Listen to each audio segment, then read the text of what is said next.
Mabuti na yung mahirap, malayo sa tukso. Sino may sabi na isinampay nga ng kapitbahay na tutukso kang nakawin dahil wala ka nun? Baguhin natin yan. Pag sinabi sa Bible na, blessed are the poor in spirit, ibig sabihin nun, those that consider their spirituality too poor that they cannot deserve going to heaven. Therefore, they have to rely on a Savior. That's why they are blessed. At sino yung rich in spirit, yung sinasabi, aba, mabuti na ako, hindi naman ako smuggler, hindi naman ako masama, kayo na lang ang mag-Bible study, I'm okay. Yun po ang tinatawag na rich in spirit, kaya hindi sila mabe-bless. Pero pag sinabing poor in spirit, people that consider themselves so spiritually poor that they can never, ever deserve heaven. Therefore, they will need a Savior. Kaya sila nabe-bless. Another misconception, blessed are the meek, for they will inherit the earth. O kaya, meek ako, mapagpakumbaba, sige, do anything. The Beatitudes, 3/4 of them have something to do with salvation. And to say, blessed are the meek, hindi po yun yung nagpapaapi. Hindi yung binabatok-batok ka na nakangiti pa. You are meek to God when it comes to salvation, that you are not proud, you are not self-righteous. Sa salvation ang pinag-uusapan sa mo, ay, bawa ko, ay, hindi ko kaya yan. Meek ako dyan. Wala akong pwedeng ipagmalaki. You can be blessed. Because then you will realize that you cannot be saved on your own. Therefore, you will rely on Christ.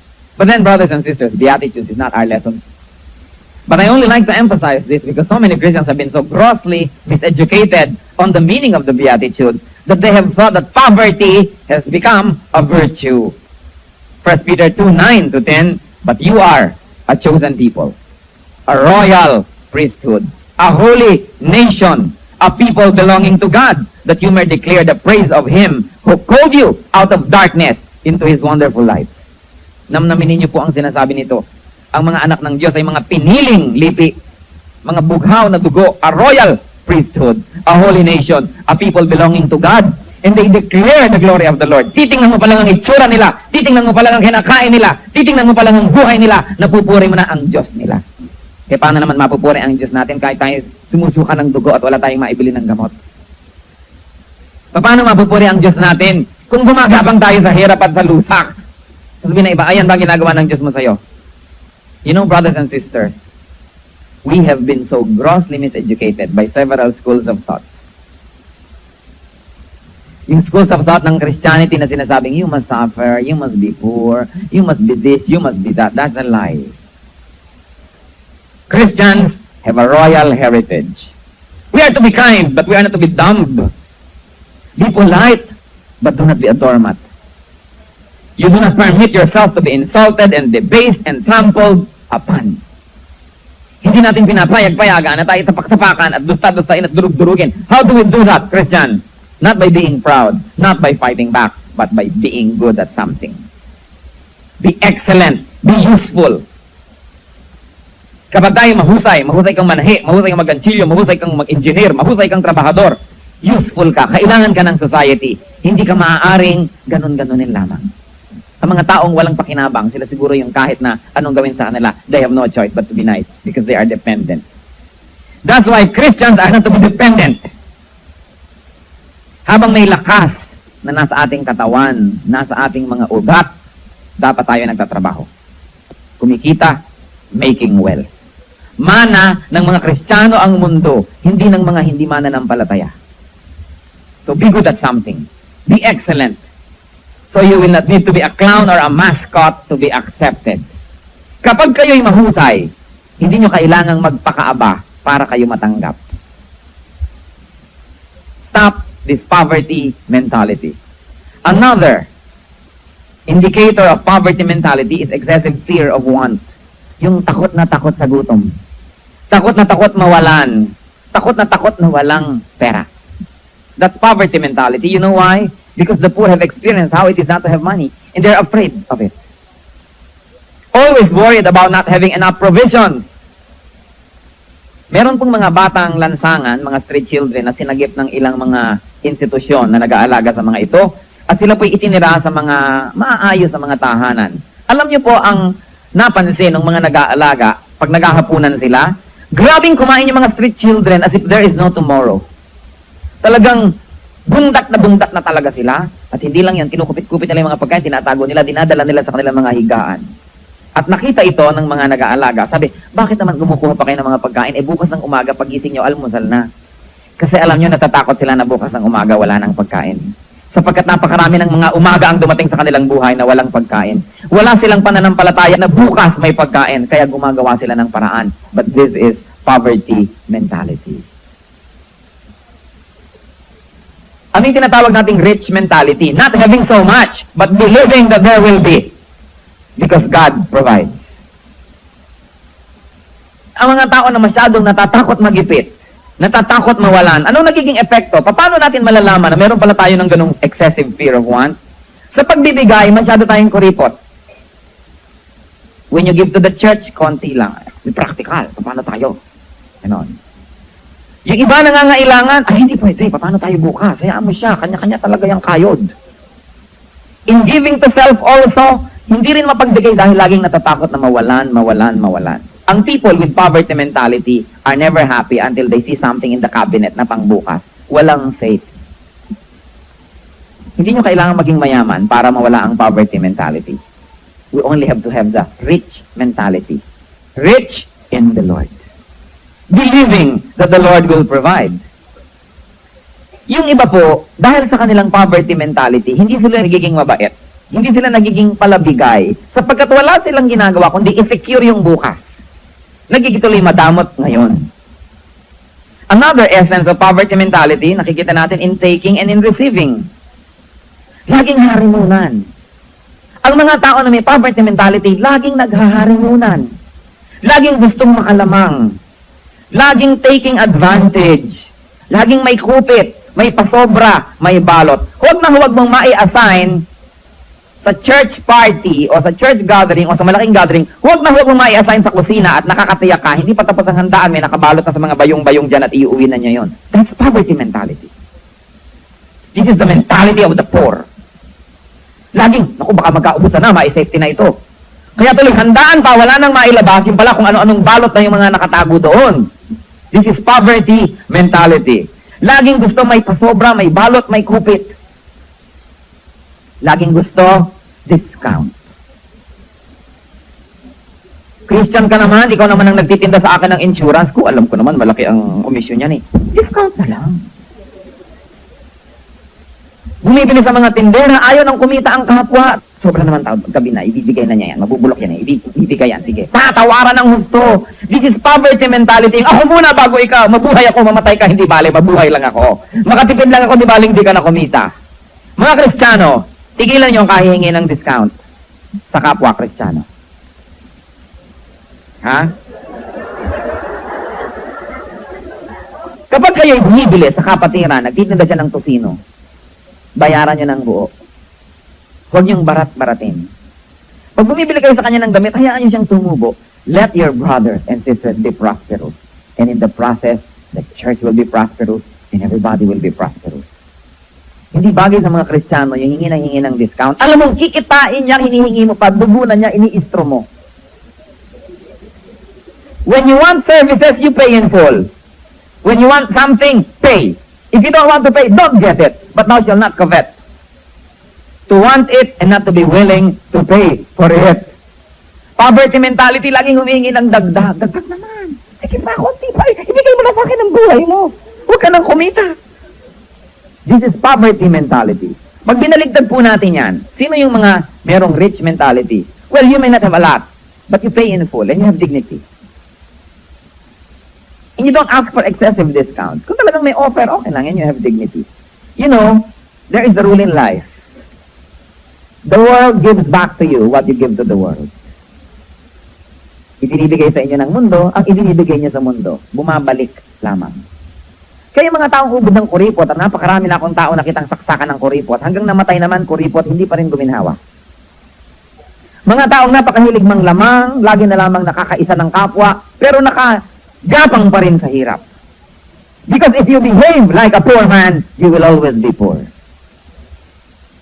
There is an unseen power, an energy, a truth that is difficult to comprehend. Pero kung ano ang trato niyo sa sarili ninyo, ganun ang nagiging trato sa inyo ng mundo. So if you are generous, the world becomes generous to you. Somehow the Lord finds a way of giving back to you what you give to the world. But what you take from the world, the Lord finds a way of taking it from you. Because the law of the universe and the law of God is perfect Balance. Balance. When you give, you receive. When you take, it is taken from you. The law of balance. Excessive fear of want also shows in lifestyle. Laging paladaing. Yung may mga pobre mentality, daing ng daing. Ngayon, kahit ako poor, kung wala akong poor mentality, hindi ako daing ng daing. Nakakatakutan tuloy. Ito na naman si Indaing. Ito na naman si ano naman kaya idadaing nito. Ano na naman kaya ang mga hirap at mga kalbaryo ng buhay na ibubugtong niya sa akin ngayon, makaalis na nga. Hindi dapat paladaing ang mga Christian. If you are carrying a cross, carry it with dignity. Carry it quietly. Kung wala kang hikaw, di wala. Hindi, buti ka pa, maraming hikaw. Ako nga, wala eh. Wala man lang nagpapahiram sa akin. Eh kung wala ka magtiis, you may be poor. But if you don't have poverty mentality, people respect you. Hindi paladaing. Laging nakaparinig. Ang sarap naman ng pagkain nyo, buti pa kayo. Mabuti pa, sabihin mo lang pahingi. Diretso na. Kasing paligoy-ligoy ka pa. Kung ano-ano pang ginagawa mo. Yun yung mga may poverty attitude, lagi nakatanghod sa kapwa. Covetous. Always desiring what they do not have. If you don't have it, then be happy with what you have. You may not be rich, but you feel rich. And it's nice to feel rich, even though you may not really be rich. Because you know that there are many rich people that feel poor. Kahit may mga milyones, hindi pa rin kontento, gusto pa rin marami pa rin milyones, they are poor. Being rich or poor is in the mind. And we have to conquer that mind. Romans said, be transformed by the renewing of your mind. In lifestyle, people with poverty mentality, palaasa. Laging nakaasa sa iba. Laging nakasandal, pabigat sa mundo. Pabigat sa magulang, pabigat sa kapatid, pabigat sa planetang ito. Hindi nakakatulong, nakakabigat. Hindi dapat gano'n ng Christian. Sa church lang, alam niyo kung sino may mga poverty mentality? May church project. Sabi na, yung mayayaman nila mag-donate, mayaman naman sila. Yun ang poverty mentality. Kaya ang itinatanong natin bakit sila mayaman at ikaw hindi? Siguro dahil ganyan talaga ugali mo. Because the world gives back to you what you give to the world. Even the Lord says that, give and you will receive. Ting meron na lang gastusan, bakit ang trabaho niya, hayaan mo lang siya magbayad. Ang hilig-hilig sumama sa lakaran, gusto pirming libre. Mabuti na lang kung pinipilit ka, halika, ililibre kita. Pero kung wala kang pera, manahimik ka. Mag-memorize ka ng verses. Hindi, lagi ka na lang naka-ride on, laging free ride, free ride, free ride. Malaki naman ang sweldo niya, maliit naman ang sweldo ko, kaya may lang siyang gumastos. Always coveting what the other person has. This is poverty mentality. Pag pumapasok sa inyo, mga kapatid, up. This is poverty mentality. Hindi bagay sa anak ng Diyos. Malakay 3:10-11. Bring the whole tithe into the storehouse. Anong result when people tithe? That there may be food in my house. Test me in this, says the Lord Almighty, and see if I will not throw open the floodgates of heaven and pour out so much blessing that you will not have room enough for it. I will prevent pests from devouring your crops, and the vines in your field will not cast their fruit, says the Lord. Do you have overflowing blessing? Do you have enough? And if not, siguro hindi kayo nagtatithe. Kasi hindi naman mapagbiro ang Diyos. Hindi naman siya sinungaling. Sabi niya, give your tithe and prove me. If I will not open the gates of heaven, kung hindi ko bubuksan ng langit at buhusan kayo ng kutakot-takot na pagpapalang, hindi magkakasya sa inyong mga lalagyan. Kaya meron pa kayong mga pagpapala. Kung wala, ay balik rin niyo yung verse. Siguro hindi kayo faithful. Because if you are faithful, the Lord is faithful. Sabi, bring the tithes into my house so that there may be food in my house. Eh, sino ba naman ang nasa house of the Lord kundi tayo rin? Eh, di tayo rin ang kakain ng food na yon? Hindi naman siya. Many churches are poor because their members are poor givers. And if the church is poor, wala ding food on the table. Konting lang lesson, konting feeding. Eh, kasi wala naman. Hindi naman ma-afford ang church. When the people support their church, they actually support themselves because it is their church. You can never really give to God because God doesn't need anything. The Lord only likes to get so He can give it back manifold. Kaya ang tanong ko sa inyo mga kapatid, tayo po ba ay nabubuhay ng sagana? Yung sagana, hindi nakukuha sa bilang ng dami ng salapi. Paano natin na-enjoy ang whatever we have? Yun ang kasaganaan. Masagana ba kayo or not? Kasi kung hindi kayo masagana, saya sa atin nyo inyong sarili. Baka hindi kayo matapat. Sapagkat ang Diyos ay hindi nagbibiro. Sabi niya, bring your tithe and prove me. Pero may mga poverty mentality, kulang na nga, magtatay pa tayo. Yan ang poverty mentality. Hindi magtiwala sa Diyos na bukas may pagkain pa. Kaya yung mga pagkain ngayon, babaunin pa, itatabi sa higaan nila dahil baka bukas, wala. Bukas, pagising nila, panis na yon. Iniitis na yon, dinadaga na yon, madadamay pa sila. Para pong mga anak ng Israel nung nasa desert, the Lord would make manna rain down, yung mga ginagawa nilang tinapay. At yung iba, sigurista, sabi na, ang kunin nyo lang, yung kaya nyong kainin maghapon, yung iba, paano bukas? Nagtatabi. Yung inaamag, nabubulok, inuuod, yung lahat ng sobra na itinatago nila. Because the Lord likes them to be dependent on the Lord to exercise faith. Wala ba po ako nakitang tao who is faithful in giving na talagang nagkasalat-salat at nagkapeste-peste ang buhay? Maniba na lang na siya ay si Job. And if that's the case, then it's a trial and it will pass. But the Lord is faithful, hindi naman siya nagbibiro. Sabi niya, floodgates of heaven will be opened. Alam niyo po yung mga floodgates, parang sa dam. Kung merong mga dam, may tubig dyan, may harang. Pag bunasan yung harang na yon, biglang lalabas ang tubig. Yan ang floodgate. At ganun ang picture na ibigay ni Lord. Bigla na lamang aapaw at bigla na lamang aagos ang kutakot-takot na pagpapala na kung saan-saan ang gagaling, hindi natin alam. Now, the blessing of the Lord does not have to come in the form of cash. Alam niyo po ba ngayong umaga, na binigyan kayo ni Lord ng regalo na siguro at least 50,000? Meron siguro 3 million. Meron siguro 1 million. Ibinigay sa inyo ngayong umaga. Alam niyo kung paano? Kaya nasunog ba ang bahay niya ngayong umaga? Hindi. That's worth it. Magkano ang halaga na inyong kalusugan na pagpunta nyo dito hindi kayo nasagasaan ng 3 pison? Na kung nagpa-repair kayo ng mga buto-buto nyo kung ano-ano, daan-daang libo ang gagastusin. Did you know that the Lord gave you that today by sparing you from a lot of financial disaster? That by giving you health, the Lord is giving you wealth? Isang pagkakasakit lamang sa isang pamilya ay maaring malumpo ang finances ng isang pamilya. So yung kalusugan lamang ay napakalaking regalo. Kaya ikaw naman, nasa na yung floodgate? Nasa na? Akala ka ba meron? Pero teka, open your eyes. The blessing does not always have to come in the form of cash. But by exempting you from possible expenses, daig mo pa ang nabigyan ng pera na nawala rin dahil gumastos ka. Count your blessings. Do not be unfaithful to God. And nagre-reklamo pa tayo. Na nasaan? Akala ko ba meron? Nasaan na? Wala naman siguro ngayon nasunugan ng bahay niya ngayong araw na to. So that's a gift. Every time you go back to your house na nandun pa yung Lord, thank you. Kung magkano man ang worth ng bahay ninyo. Thank you, Lord, dito sa 6 million worth na ibigay mo sa akin ngayong araw na ito. At pagising mo uli sa umaga, hindi pa rin nasunog, Lord, another 6 million. How nice. And your health and your wealth, nandun pa rin. And the Lord opens floodgates. But above all that, nagbibigay pa rin siya talaga ng parang bigla na lang umuulan ng pera na hindi mo malaman kung saan nanggagaling ito. Nangyayari yon. Blessings will be poured out, but there will be not enough room for it. Hindi ako naniniwala, mga kapatid, ang mga Kristiyano ay dapat mahirap. Kaya kung mahirap tayo ngayon, ay mag-isip-isip kung bakit. Sapagkat hindi gusto ng Diyos na tayo maging mahirap. Kaya ang Diyos lumikha ng napakaraming papaya sa planetang ito para makain natin, pero unbelievers lahat ang kumakain. Yung mga believers hindi na ma-afford ang papaya.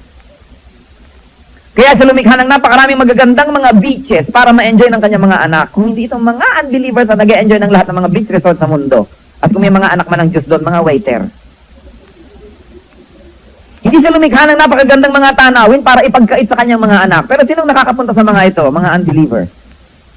Hindi siya lumikha ng napakasasarap na chemistry ng pagkain at mga putahe para lang ipakain sa mga hindi nananampalataya sa kanya at sa mga sumisira sa kanyang pangalan. Pero bakit wala sa sikmura ng mga Kristiyano ang mga pagkain ito? Because we have a poverty mentality. It's time for the Christian to rise up and grab this wealth from the hands of unbelievers through honest and hard work. Enough of poverty. We have seen enough poverty in this country. Hindi ba kayo nababagabag? Na kung nakakakita tayo ng mga nasa daan, mga pulubi, mga mahirap, ay hindi na tayo nahihirapan ng loob dahil sobra na tayong nasanay na tumitig sa kahirapan. Enough of poverty in this country. The Christians will make this country rise when they realize that there's a heritage waiting for them, that there's a heritage that God wants them to take, but they have so reluctantly treated for so long a time. We Christians have a very special heritage. Christians are descendants of Abraham. Christians are children of the King. Christians are conquerors of the world. Christians are heirs of God, tagapagmana ng Diyos, tagalupig ng daigdig. Yet, many Christians behave like beggars. Many Christians think like beggars, and many Christians live like beggars. Maraming mga Kristiyano nakakalimutan kung sino sila, kung ano sila dapat, kaya kung mag-isip para mga pulubi, kung kumilos para mga pulubi, at kung mamuhay para mga pobre. We're going to discuss, that may sound new to some people, but Christians have to realize their heritage, and they have to live according to that heritage. Kiss your poverty mentality goodbye. Heavenly Father, may you be the focus of our worship today. Lord, if there's anything, anyone, any reason at all, that will take our attention away from you, in the name of Christ, right now we submit it at your feet. And we ask you, Lord, to consecrate us, separate us from the world, separate us from our thoughts, separate us from our selfish nature, and let us focus on you and have unity with you. Welcome us into the Holy of Holies. We look into the veil, into your holiness, O God. Reveal yourself to us. Let your spiritual truth be turned into pieces of information that we can understand. You know how you made us. You know what we can understand and what we cannot. So we ask you to bless us. Lift us up to higher grounds so we can see you. And in the name of Christ, we bind the spiritual enemy. We forbid all works of darkness to influence us, to affect us, to surround us. We break you, strongholds of evil, in the name of Jesus Christ. And we welcome you, dear Holy Spirit. Minister unto your people. We love you. We seek you. But we cannot see you apart from your help. So teach us. Open our spiritual eyes so that we can have seeing eyes. Open our spiritual ears so we can have hearing ears.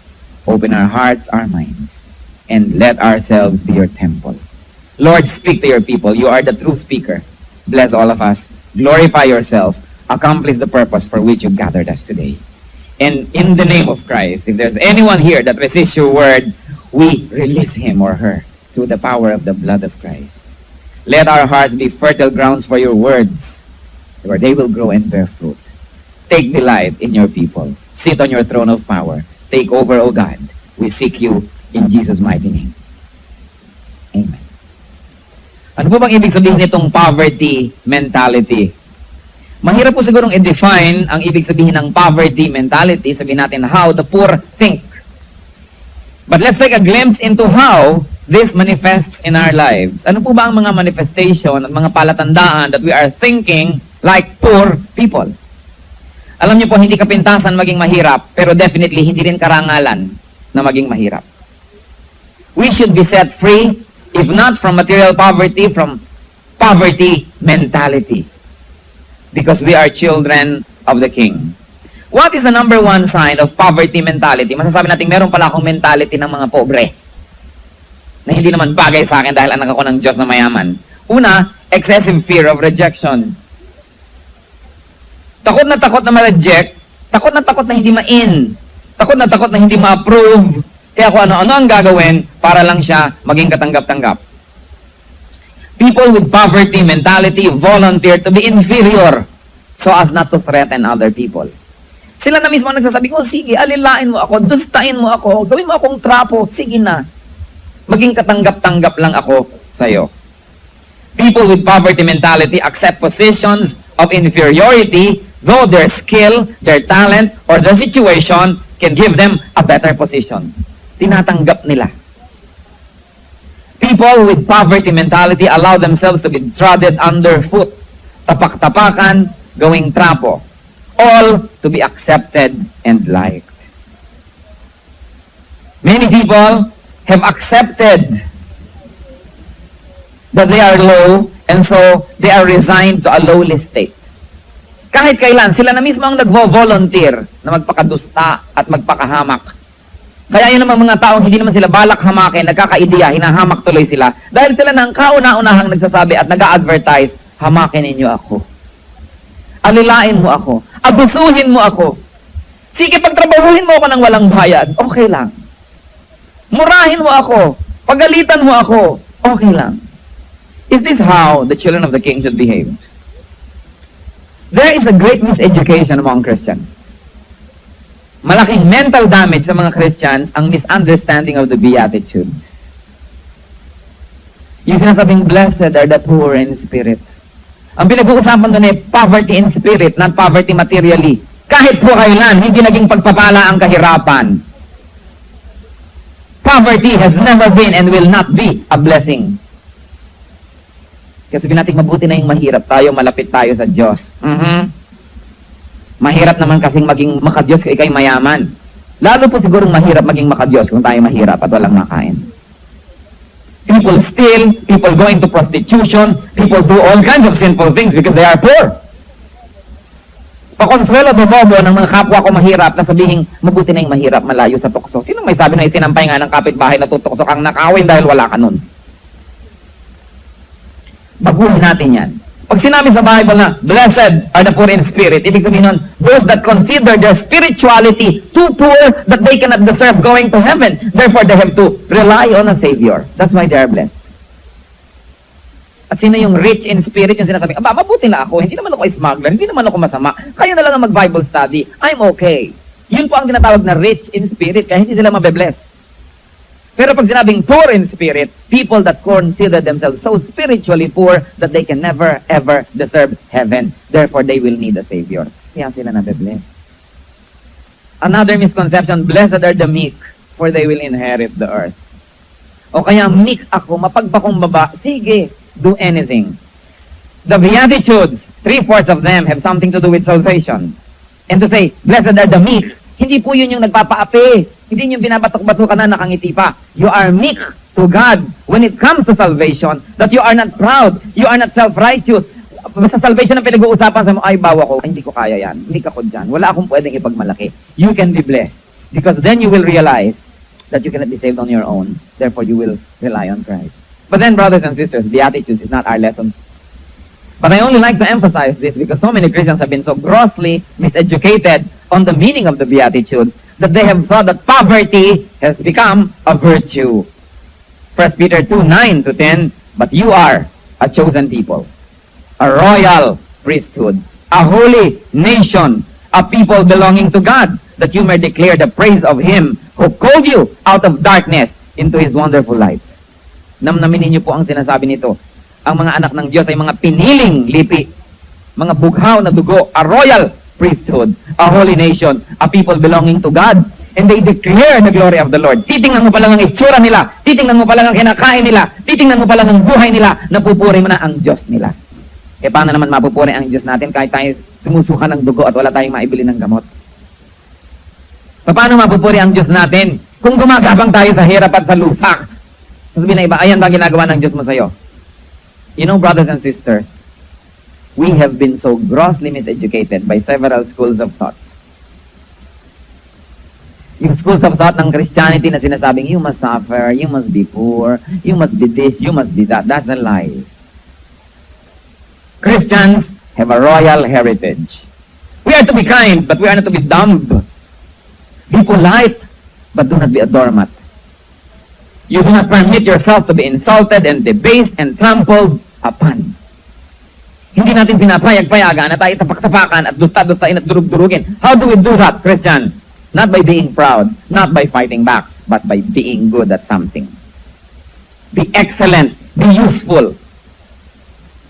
Kapag tayo mahusay kang manahi, mahusay kang mag-ganchilyo, mahusay kang mag-engineer, mahusay kang trabahador, useful ka, kailangan ka ng society, hindi ka maaaring ganun-ganunin lamang. Ang mga taong walang pakinabang, sila siguro yung kahit na anong gawin sa kanila, they have no choice but to be nice because they are dependent. That's why Christians are not to be dependent. Habang may lakas na nasa ating katawan, nasa ating mga ugat, dapat tayo nagtatrabaho. Kumikita, making wealth. Mana ng mga Kristiyano ang mundo, hindi ng mga hindi mananampalataya. So be good at something. Be excellent. So you will not need to be a clown or a mascot to be accepted. Kapag kayo'y mahusay, hindi nyo kailangang magpakaaba para kayo matanggap. Stop this poverty mentality. Another indicator of poverty mentality is excessive fear of want.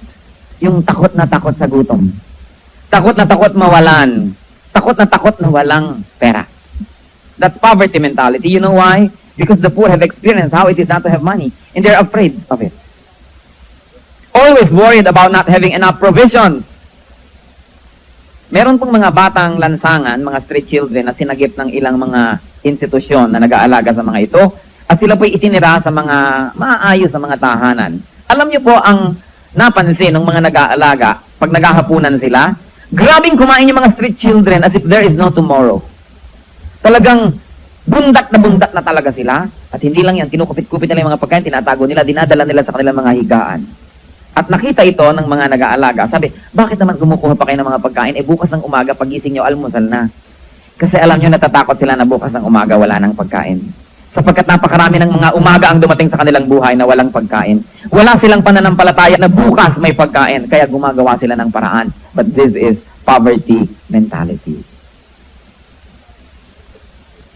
Ano yung tinatawag nating rich mentality? Not having so much, but believing that there will be. Because God provides. Ang mga tao na masyadong natatakot magipit, natatakot mawalan, anong nagiging epekto? Paano natin malalaman na meron pala tayo ng ganung excessive fear of want? Sa pagbibigay, masyado tayong kuripot. When you give to the church, konti lang. Practical. Paano tayo? Ganon. Yung iba nangangailangan, ay hindi pwede. Paano tayo bukas? Hayaan mo siya. Kanya-kanya talaga yung kayod. In giving to self also, hindi rin mapagbigay dahil laging natatakot na mawalan. Ang people with poverty mentality are never happy until they see something in the cabinet na pangbukas. Walang faith. Hindi nyo kailangan maging mayaman para mawala ang poverty mentality. We only have to have the rich mentality. Rich in the Lord. Believing that the Lord will provide. Yung iba po, dahil sa kanilang poverty mentality, hindi sila nagiging mabait. Hindi sila nagiging palabigay sapagkat wala silang ginagawa kundi i-secure yung bukas. Nagiging tuloy madamot ngayon. Another essence of poverty mentality, nakikita natin in taking and in receiving. Laging harimunan. Ang mga tao na may poverty mentality, laging naghaharimunan. Laging gustong makalamang. Laging taking advantage. Laging may kupit, may pasobra, may balot. Huwag mong mai-assign sa church party o sa church gathering o sa malaking gathering, huwag mong mai-assign sa kusina at nakakatiyak ka, hindi pa tapos ang handaan, may nakabalot na sa mga bayong-bayong dyan at iuwi na niya yun. That's poverty mentality. This is the mentality of the poor. Laging, naku, baka magkaubusan na, mai-safety na ito. Kaya tuloy, handaan pa, wala nang mailabas, yung pala kung ano-anong balot na yung mga nakatago doon. This is poverty mentality. Laging gusto may pasobra, may balot, may kupit. Laging gusto, discount. Christian ka naman, ikaw naman ang nagtitinda sa akin ng insurance ko. Alam ko naman, malaki ang komisyon yan eh. Discount na lang. Bumibili sa mga tindera, ayaw nang kumita ang kapwa. Sobra naman tao, gabi na, ibibigay na niya yan. Mabubulok yan eh, ibibigay yan, sige. Tatawaran ng gusto. This is poverty mentality. Ako muna bago ikaw, mabuhay ako, mamatay ka, hindi bale, mabuhay lang ako. Makatipid lang ako, di bale, hindi ka na kumita. Mga Kristiyano, tigilan niyo ang kahihingi ng discount sa kapwa Kristiyano. Ha? Kapag kayo'y bumibili sa kapatiran, nagtitinda siya ng tosino, bayaran niyo ng buo. Huwag niyong barat-baratin. Pag bumibili kayo sa kanya ng damit, hayaan niyo siyang tumubo. Let your brothers and sisters be prosperous. And in the process, the church will be prosperous and everybody will be prosperous. Hindi bagay sa mga Kristiyano yung hingi ng discount. Alam mo, kikitain niya, hinihingi mo pa, dugunan niya, iniistro mo. When you want services, you pay in full. When you want something, pay. If you don't want to pay, don't get it. But thou shalt not covet. To want it and not to be willing to pay for it. Poverty mentality, laging humingi ng dagdag. Dagdag naman. Sige pa, konti pa. Ibigay mo na sa akin ang buhay mo. Huwag ka nang kumita. This is poverty mentality. Pag binaligtad po natin yan, sino yung mga merong rich mentality? Well, you may not have a lot, but you pay in full and you have dignity. And you don't ask for excessive discounts. Kung talagang may offer, okay lang, and you have dignity. You know, there is a rule in life. The world gives back to you what you give to the world. ibinibigay sa inyo ng mundo, ang ibinibigay niya sa mundo, bumabalik lamang. Kaya mga taong ubod ng kuripot, at napakarami na akong tao nakitang saksakan ng kuripot, hanggang namatay naman kuripot, hindi pa rin guminhawa. Mga taong napakahilig manglamang, lagi na lamang nakakaisa ng kapwa, pero nakagapang pa rin sa hirap. Because if you behave like a poor man, you will always be poor. There is an unseen power, an energy, a truth that is difficult to comprehend. Pero kung ano ang trato niya sa sarili ninyo, ganun ang nagiging trato sa inyo ng mundo. So if you are generous, the world becomes generous to you. Somehow the Lord finds a way of giving back to you what you give to the world. But what you take from the world, the Lord finds a way of taking it from you. Because the law of the universe and the law of God is perfect balance. Balance. When you give, you receive. When you take, it is taken from you. The law of balance. Excessive fear of want also shows in lifestyle. Laging paladaing. Yung may mga pobre mentality, daing ng daing. Ngayon, kahit ako poor, kung wala akong poor mentality, hindi ako daing ng daing. Nakakatakutan tuloy. Ito na naman si Indaing. Ito na naman si ano naman kaya idadaing nito. Ano na naman kaya ang mga hirap at mga kalbaryo ng buhay na ibubuntun niya sa akin ngayon, makaalis na nga. Hindi dapat pala daing ang mga Christian. If you are carrying a cross, carry it with dignity. Carry it quietly. Kung wala kang hikaw, di wala. Hindi, buti ka pa, maraming hikaw. Ako nga, wala eh. Wala man lang nagpapahiram sa akin. Eh kung wala ka magtiis, you may be poor, but if you don't have poverty mentality, people respect you. Hindi pala daing. Laging nakaparinig. Ang sarap naman ng pagkain nyo, buti pa kayo. Mabuti pa, sabihin mo lang pahingi. Diretso na. Kasing paligoy-ligoy ka pa. Kung ano-ano pang ginagawa mo. Yun na yung mga may poverty attitude, lagi nakatanghod sa kapwa. Covetous. Always desiring what they do not have. If you don't have it, then be happy with what you have. You may not be rich, but you feel rich. And it's nice to feel rich, even though you may not really be rich. Because you know that there are many rich people that feel poor. Kahit may mga milyones, hindi pa rin kontento, gusto pa rin marami pa rin milyones, they are poor. Being rich or poor is in the mind. And we have to conquer that mind. Romans said, be transformed by the renewing of your mind. In lifestyle, people with poverty mentality, palaasa. Laging nakaasa sa iba. Laging nakasandal, pabigat sa mundo. Pabigat sa magulang, pabigat sa kapatid, pabigat sa planetang ito. Hindi nakakatulong, nakakabigat. Hindi dapat ganun ang Christian. Sa church lang, alam niyo kung sino may mga poverty mentality? May church project. Sabi na, yung mayayaman na lang mag-donate, mayaman naman sila eh. Yun ang poverty mentality. Kaya ang itinatanong natin bakit sila mayaman at ikaw hindi? Siguro dahil ganyan talaga ugali mo. Because the world gives back to you what you give to the world. Even the Lord says that, give and you will receive. Yung meron na lang gastusan, bakit ng trabaho niya, hayaan mo na siya magbayad. Ang hilig-hilig sumama sa lakaran, gusto pirming libre. Mabuti na lang kung pinipilit ka, halika, ililibre kita. Pero kung wala kang pera, manahimik ka. Mag-memorize ka ng verses. Hindi yung lagi ka na lang nakaride o laging free ride, free ride, free ride. Malaki naman ang sweldo niya, maliit naman ang sweldo ko, kaya lang siyang gumastos. Always coveting what the other person has. This is poverty mentality. Pag pumapasok sa inyo mga kapatid, up. This is poverty mentality. Hindi bagay sa anak ng Diyos. Malakay 3:10 to 11. Bring the whole tithe into the storehouse. Anong result when people tithe? That there may be food in my house. Test me in this, says the Lord Almighty, and see if I will not throw open the floodgates of heaven and pour out so much blessing that you will not have room enough for it.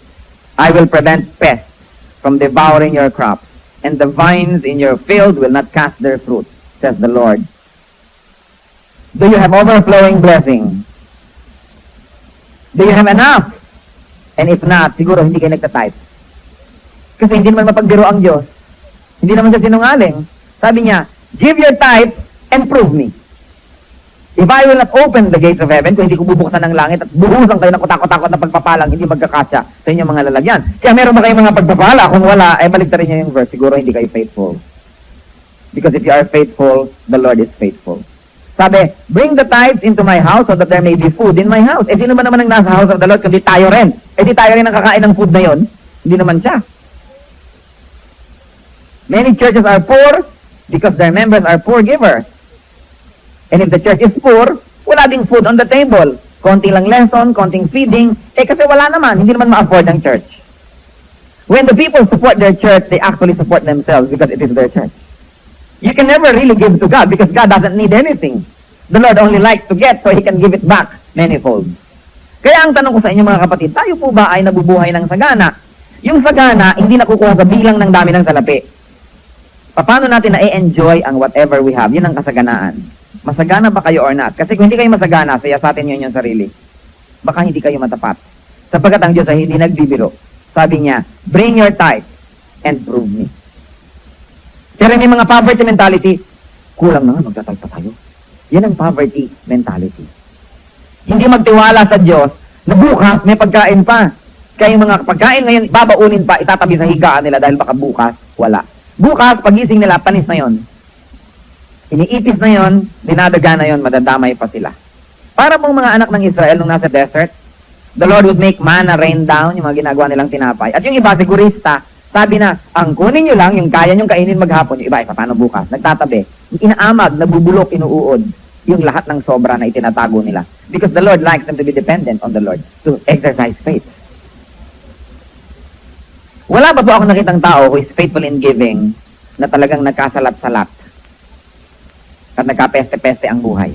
Maniban na lang na siya ay si Job. And if that's the case, then it's a trial and it will pass. But the Lord is faithful, hindi naman siya nagbibiro. Sabi niya, floodgates of heaven will be opened. Alam niyo po yung mga floodgates, parang sa dam. Kung merong mga dam, may tubig dyan, may harang. Pag binuksan yung harang na yon, biglang lalabas ang tubig. Yan ang floodgate. At ganun ang picture na ibigay ni Lord. Bigla na lamang aapaw at bigla na lamang aagos ang kutakot-takot na pagpapala na kung saan-saan ang gagaling hindi natin alam. Now, the blessing of the Lord does not have to come in the form of cash. Alam niyo po ba ngayong umaga, na binigyan kayo ni Lord ng regalo na siguro at least 50,000. Meron siguro 3 million. Meron siguro 1 million. Ibinigay sa inyo ngayong umaga. Alam niyo kung paano? Kaya nasunog ba ang bahay niyo ngayong umaga? Hindi. That's worth it. Magkano ang halaga na inyong kalusugan na pagpunta niyo dito hindi kayo nasagasaan ng 3 pison? Na kung nagpa-repair kayo ng mga buto-buto nyo kung ano-ano, daan-daang libo ang gagastusin. Did you know that the Lord gave you that today by sparing you from a lot of financial disasters? That by giving you health, the Lord is giving you wealth? Isang pagkakasakit lamang sa isang pamilya ay maaaring malumpo ang finances ng isang pamilya. So yung kalusugan lamang ay napakalaking regalo. Kaya ikaw naman, nasa na yung floodgate? Nasa na? Akala ka ba meron? Pwede ka, open your eyes. The blessing does not always have to come in the form of cash. But by exempting you from possible expenses, daig mo pa ang nabigyan ng pera na nawala rin dahil gumastos ka. Count your blessings. Do not be unfaithful to God. Nagreklamo pa tayo. Na nakala ko ba meron, nasan na? Wala naman siguro ngayon nasunugan ng bahay niya ngayong araw na to. So that's a gift. Every time you go back to your house na nandun pa yung Lord, thank you. Kung magkano man ang worth ng bahay ninyo. Thank you Lord dito sa 6 million worth na ibinigay mo sa akin ngayong araw na ito. At pagising mo uli sa umaga, hindi pa rin nasunog Lord, another 6 million. How nice. And your health and your wealth, nandun pa rin. And the Lord opens floodgates. But above all that, nagbibigay pa rin siya talaga ng parang bigla na lang umuulan ng pera na hindi mo malaman kung saan nanggagaling ito. Nangyayari yun. Blessings will be poured out that there will be not enough room for it. Hindi ako naniniwala mga kapatid, ang mga Kristiyano ay dapat mahirap. Kaya kung mahirap tayo ngayon, ay mag-isip-isip kung bakit. Sapagkat hindi gusto ng Diyos na tayo maging mahirap. Kaya ang Diyos lumikha ng napakaraming papaya sa planetang ito para makain natin, pero unbelievers lahat ang kumakain, yung mga believers hindi na ma-afford ang papaya. Kaya sa lumikha ng napakaraming magagandang mga beaches para ma-enjoy ng kanyang mga anak, kung hindi itong mga unbelievers na nag-enjoy ng lahat ng mga beach resort sa mundo, at kung may mga anak man ng Diyos doon, mga waiter. Hindi siya lumikha ng napakagandang mga tanawin para ipagkait sa kanyang mga anak. Pero sinong nakakapunta sa mga ito? Mga unbelievers. Hindi siya lumikha ng napakasasarap na chemistry ng pagkain at mga putahe para lang ipakain sa mga hindi nananampalataya sa Kanya at sa mga sumisira sa Kanyang pangalan. Pero bakit wala sa sikmura ng mga Kristiyano ang mga pagkain ito? Because we have a poverty mentality. It's time for the Christian to rise up and grab this wealth from the hands of unbelievers through honest and hard work. Enough of poverty. We have seen enough poverty in this country. Hindi ba kayo nababagabag? Na kung nakakakita tayo ng mga nasa daan, mga pulubi, mga mahirap, ay hindi na tayo nahihirapan ng loob dahil sobra na tayong nasanay na tumitig sa kahirapan.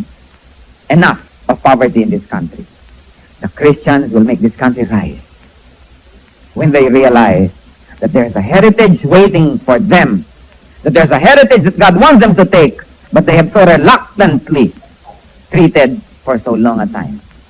Masyado na tayong maraming nakitang mahirap. Masyado tayong maraming kamag-anak na mahirap. Masyado tayong maraming kilala, mga kaibigan, mga kapitbahay na mahirap. Kailan pa yan matatapos? Pag ang kayamanan ng mundong ito ay hawak ng mga Kristiyano, na maski mga unbelievers ang naghihirap ay tutulungan nila, dun pa lang ang tunay na kalayaan mula sa kahirapan. The wealth of this planet must be in the hands of God's people. And for a beginning, for a start, kiss your poverty mentality goodbye. Stop thinking, stop behaving, stop living like poor men. And remember our heritage. Sabi ni Lord sa Malakay 3, hindi ko papabayaan na kainin ng mga peste ang inyong mga halaman. Kung ano man yon, kung hindi kayo agriculturist, negosyo, hindi ko papayagan na malaglag ang mga bunga ng inyong mga puno hanggang hindi pa sila hinog. Yan ang sabi ng Panginoon. Ano yon? This is economics. The Lord is talking about economics.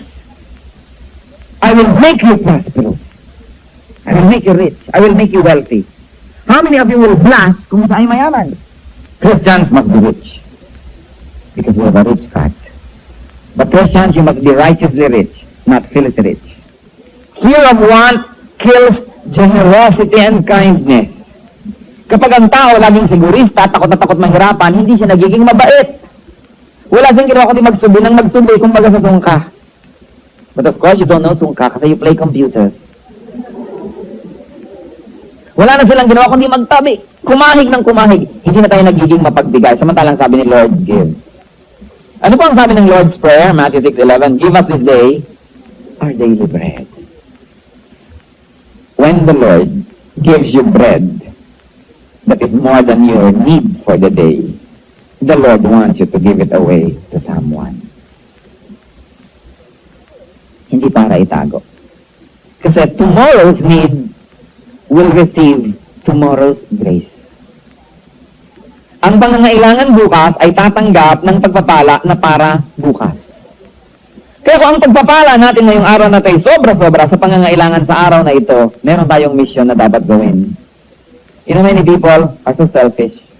They can close their eyes to the needs of other people because they are thinking of their tomorrow while this brother is dying today. When there's somebody that needs it very much, you say, I might need it tomorrow, but I don't need it now, so have it. Let God take care of tomorrow. Because if we take care of our godliness today, God will take care of us tomorrow. Sabi sa Matthew 6:34, therefore, do not worry about tomorrow, for tomorrow will worry about itself. Each day has enough trouble of its own. Meron akong kilala na napakapalabigay. At sabi ng comment ng ibang kakilala niya, siguro ang yaman-yaman mo, siguro ang dami-dami mong nakaimbak, kaya ka palabigay. At sabi niya, kung alam niyo lang na talagang wala akong savings, bukas nga wala akong pera eh. Eh, magbigay ka ng bigay. Because that's the way it is. That is the rich mentality. You don't have to be rich to have it. And you don't have to be poor to have a poverty mentality. The Bible said, therefore, do not worry about tomorrow. For tomorrow will worry about itself. Let the day's own trouble be sufficient for the day. You know why many people are miserable? Because they use today's resources for the problems of a lifetime. Kasi sabi nila, paano naman yung next month? Paano naman yung next year? Ang layo pa nun. Yung grace for today kasi ina-allocate mo para bukas, wala ka tuloy ngayon. Yung grace ngayon, para ngayon. Don't get me wrong, hindi naman ibig sabihin wala na kayong savings, wala kayong planning for life. But what I'm telling you is this, and let your spirit judge you. Alam nyo kung may need ang iba, at alam nyo kung ipinagkakait nyo lang yan dahil you are playing figurista. Kung hindi tayo nagkakait sa ating kapwa, hindi magkakait sa atin ang Diyos. Sabi niya, whatever you do to the least of this,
mabuti na, sigurado na, alam ng ate ko, sweetik yan, hati-hati tayo, baka ako malamangan. Kaya putol-putol, liit-liit, kaya lahat in the end mahirap.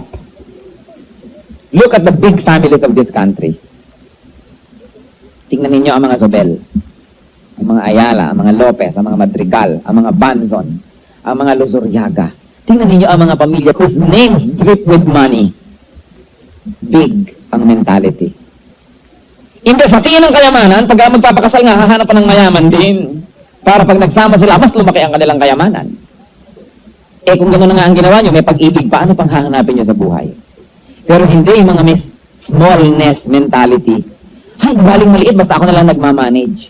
Kaya tingnan ninyo, don't get me wrong, hindi ito kapintasan, mabuti nga naghahanap buhay. Pero tingnan nyo yung smallness mentality.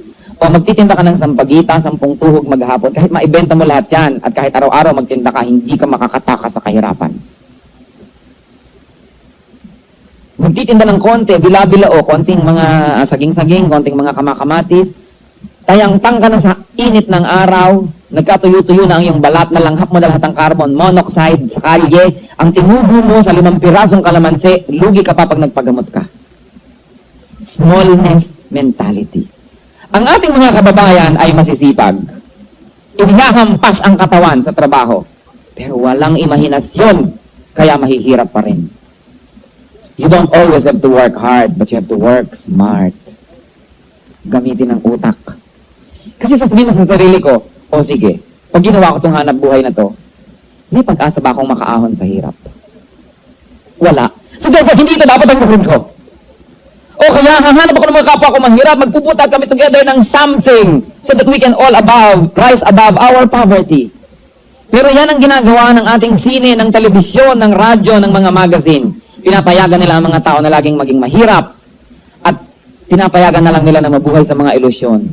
Kaya kung nagtitinda ka dito, sa Pasay, sa Libertad, o pumasok ka man lang sa sine, Rika, kahit malang 2 oras na malamigan ng aircon ng iyong katawan at makita mo si Sharon, isang mahirap na yumaman, happy ka na.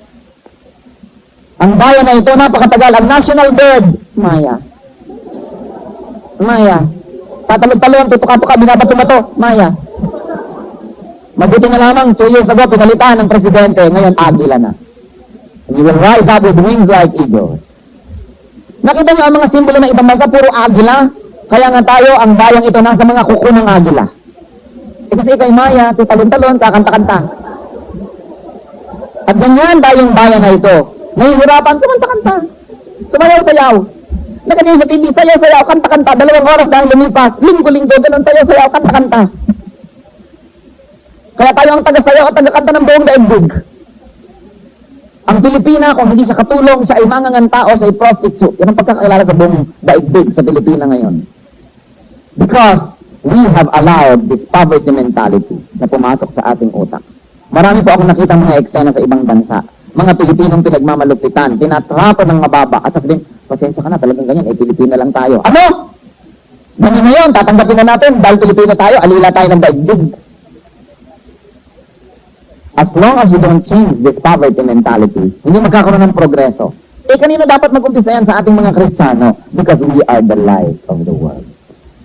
We are the salt of the earth. Ang pag-asa ng bayan na ito ay ang mga Kristiyano. To change the system. Deuteronomy 10:17, for the Lord your God is God of gods, and the Lord of lords, the great God, mighty and awesome.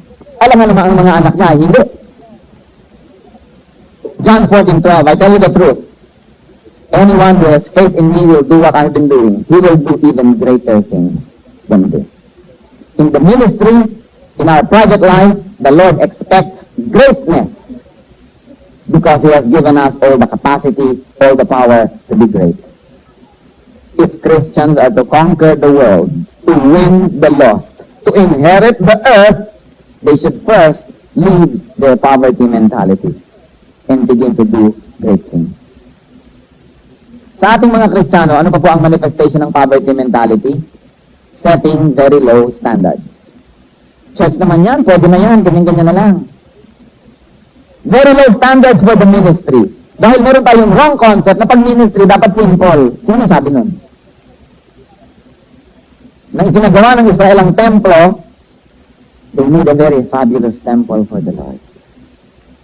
And it was the talk not only of the town, it was the talk of the world, the Temple of Solomon.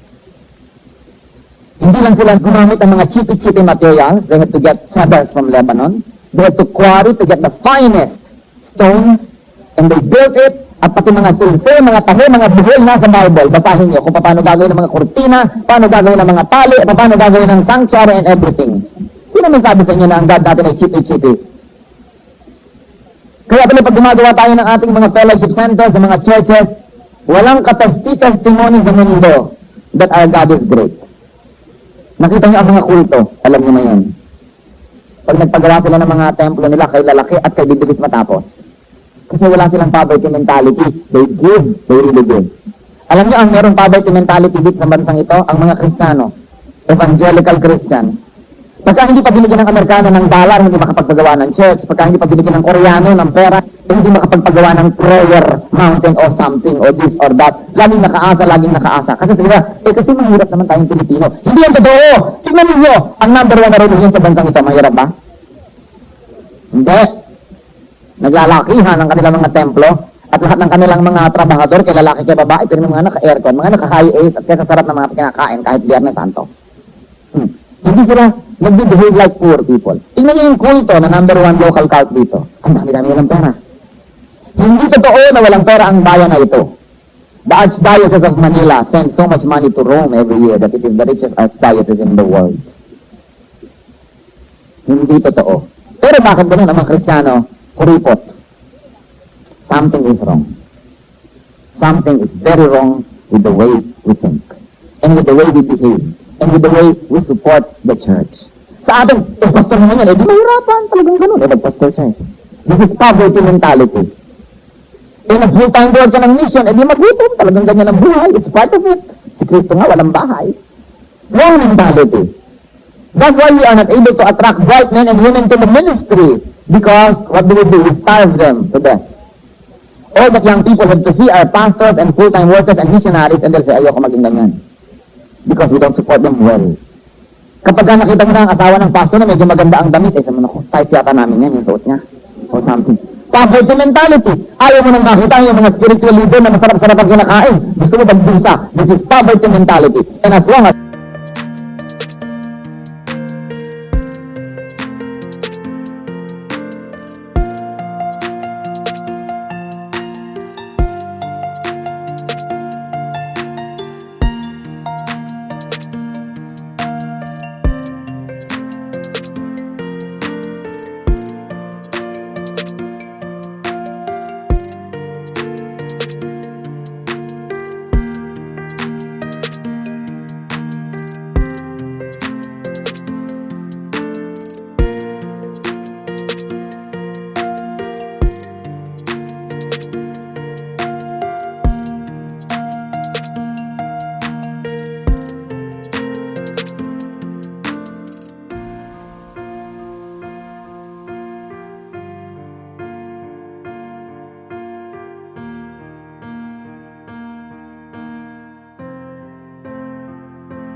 Tingnan nyo yung salo, pag may bigas yun, i-shake nyo.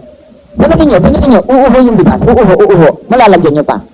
Kasi siniktik, shaken together, running over, yung lampas-lampas pa, and it will be given to you that way, when you give. Sabi, because, with the measure you use, you will be measured. Napakaganda ng picture. When you give to the Lord and to the Lord's work, kapag ganito kalaki ang inyong sukatan at hinurog ng ganon din kalaki ang gagamitin sa pagbibigay sa inyo. Pero kung ang sukatan ninyo sa pagbibigay sa Lord ay tansan, hindi tansan din ang sukatan pabalik, kaya nga tayo gagapang sa hirap. But if we are generous, the Lord is generous. The Bible said that kung ano ang iyong panukat sa pagbibigay, yan ang gagamiting panukat sa iyo sa iyong pagtanggap. So yung mga taong gustong lumamang, nalalamangan. Yung taong kuripot din sa kanya ang mundong ito. But the generous person, hindi bulagsak ha? O yun yung pagpapalitin yung generous sa bulagsak.